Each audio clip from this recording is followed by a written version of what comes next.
US-ഇറാൻ സമാധാന ധാരണയിൽ പ്രതികരണവുമായി ഇന്ത്യ.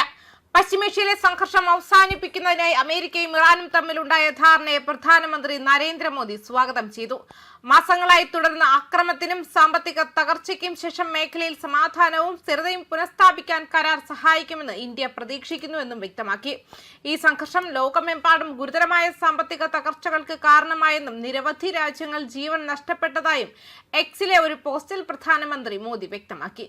ഈ ധാരണ നടപ്പിലാക്കുന്നത് മേഖലയിലെ ശാശ്വത സമാധാനത്തിന് കാരണമാകുമെന്നും പ്രധാന അന്താരാഷ്ട്ര വ്യാപാര പാതകൾ സംരക്ഷിക്കുമെന്നും അദ്ദേഹം പ്രത്യാശ പ്രകടിപ്പിച്ചു. ഈ ധാരണ നടപ്പിലാക്കുന്നത് മേഖലയിലെ സമാധാനവും സ്ഥിരതയും പുനഃസ്ഥാപിക്കുന്നതിനും നാവിഗേഷൻ വാണിജ്യ സ്വാതന്ത്ര്യം ഉറപ്പാക്കുന്നതിനും സഹായിക്കുമെന്ന് ഇന്ത്യ പ്രതീക്ഷിക്കുന്നുവെന്നും അദ്ദേഹം പറഞ്ഞു.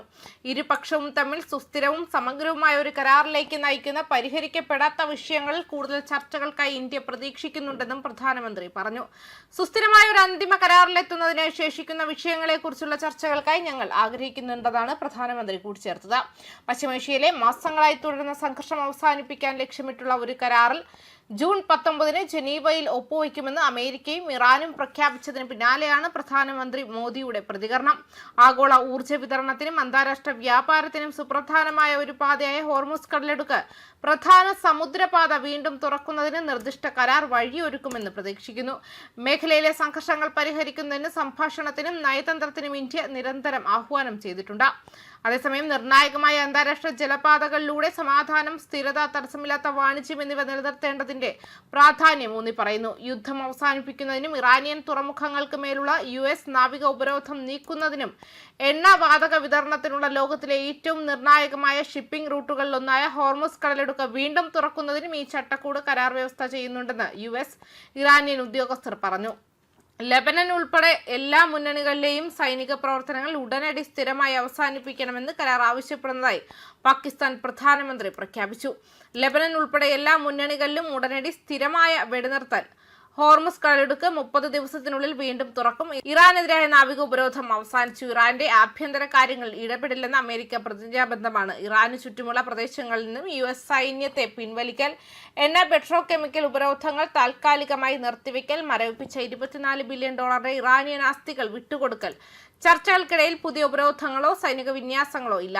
NPT പ്രകാരം ആണവായുധങ്ങൾ വികസിപ്പിക്കില്ലെന്ന പ്രതിബദ്ധത ഇറാൻ വീണ്ടും ഉറപ്പിച്ചു. അന്തിമ കരാറിനായി 60 ദിവസത്തെ ചർച്ചകൾക്ക് തുടക്കം. മിസൈൽ പദ്ധതി ചർച്ചകളിൽ നിന്നും ഒഴിവാക്കി. അന്തിമ കരാറിന് UN സുരക്ഷാ കൗൺസിൽ പ്രമേയത്തിന്റെ പിന്തുണ ലഭിക്കും. അമേരിക്കയിൽ നിന്നും സഖ്യകക്ഷികളിൽ നിന്നും കുറഞ്ഞത് $300 ബില്യൺ പുനർനിർമ്മാണ പദ്ധതികൾ. നടപ്പാക്കലിന് മേൽനോട്ടം വഹിക്കാൻ മേൽനോട്ട സംവിധാനം. ഇറാനും അമേരിക്കയും തമ്മിലുള്ള ഇടക്കാല കരാർ പരിഗണനയിലായതിനാൽ ലെബനനിൽ പിടിച്ചെടുത്ത ഭൂമിയിൽ നിന്നും ഇസ്രായേൽ പിന്മാറില്ലെന്ന് ഇസ്രായേൽ പ്രതിരോധ മന്ത്രി തിങ്കളാഴ്ച പറഞ്ഞു. ഇടക്കാല കരാർ പ്രഖ്യാപിച്ചതിന് ശേഷമുള്ള ആദ്യത്തെ ഔദ്യോഗിക ഇസ്രായേലി അഭിപ്രായമായിരുന്നു ഇസ്രായേൽ കാറ്റ്സിന്റെ പരാമർശങ്ങൾ. കരാറിൽ ഒപ്പുവെക്കുന്നതിനായി ഇരുപക്ഷവും വെള്ളിയാഴ്ച ജനീവയിൽ കൂടിക്കാഴ്ച നടത്തുമെന്ന് പാകിസ്ഥാൻ അറിയിച്ചിരുന്നു. ലെബനനിലും സിറിയയിലും ഗാസ മുനമ്പിലും കൈവശം വെച്ചിരിക്കുന്ന പ്രദേശങ്ങളിൽ ഇസ്രായേൽ അനിശ്ചിതമായി തുടരാൻ പദ്ധതിയിടുന്നുവെന്നും കാറ്റ്സ് പറഞ്ഞു. ലെബനനിലെ ഹിസ്ബുള്ളയ്ക്കെതിരായ ഇസ്രായേലിന്റെ ആക്രമണം തടയുന്നതുമായി ഇറാൻ യുദ്ധത്തെക്കുറിച്ചുള്ള ഇടക്കാല കരാറിനെ ബന്ധിപ്പിച്ചിരിക്കുകയും ചെയ്യുന്നുണ്ട്. ന്യൂസ് ഡെസ്ക് കർമ്മ ന്യൂസ്.